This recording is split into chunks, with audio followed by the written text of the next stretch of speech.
Hello everybody, thanks for joining me today. I'm Jackie and I create mosaics using sea glass. And today I'm going to talk to you about my sea glass mosaic flower bed, part 2.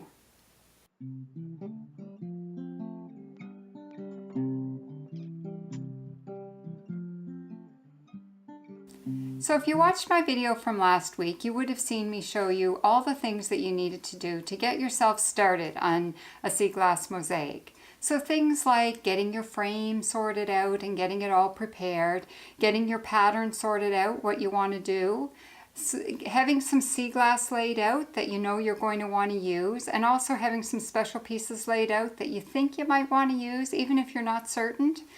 But the most important thing is getting yourself started gluing pieces on. Because sometimes the hardest thing to do can be actually making the commitment and saying, I'm going to put these pieces here and this is where I want them to stay. So getting those first few pieces glued on can be very important. So I wanted to give you a really good outlook on how to do that. So since last week, I've glued on some more of the brown pieces, and I've kind of made a little bit of progress working my way up from the bottom of the mosaic. And I'm going to start mixing in some green sea glass with the brown sea glass. So I'm going to show you a bit of that process today, and I'll see how far I can get with that. So this is where I am since last week. I do have some of the brown there. So where I'm going from here, I do have a board covered with brown sea glass, and I also have a board covered with green sea glass. And what I'm going to do now, I don't want to go any further without starting to add some green, because I know this is the bottom of the flower bed and there's going to be some strands of green glass coming up here. Green glass that represents green grass.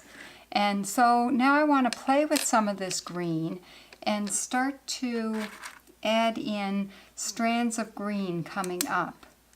So this may not make sense to you quite yet, but once I get going, I think it'll start to take shape for you and you'll see what I'm talking about, where I want to have some green coming in here at the same time.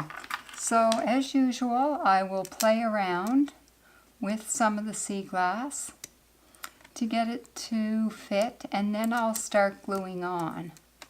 One of the things that I do know here, I have some spots where there's going to be, it's quite skinny, and so I'm going to take some green pieces like this and stand them on end.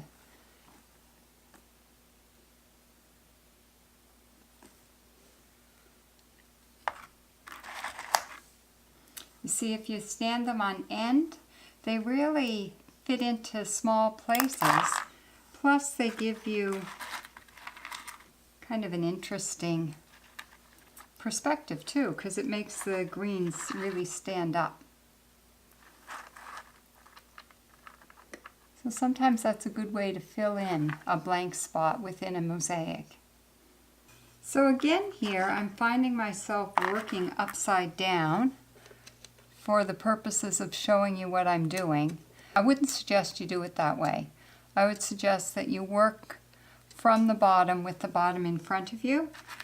I'm thinking of blades of grass as I'm doing this that are growing up in the bottom of the flower bed. What I find sometimes happens at this stage is I can be a bit tempted to just keep going with the green, because the green here is so pretty. And I have to be careful not to ignore brown, because in the end I might find myself feeling like I don't have quite enough brown if I get too carried away with the green. So I will also continue on with some of these strands of brown.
So as you can see, what I'm doing here is trying to integrate some lines of green with the lines of brown, and I'm going to continue on here for a bit, filling in these lines and putting in some brown with it. And my hope is that it's going to give you a real feel of the grass growing up from the earth, and the brown should ground everything.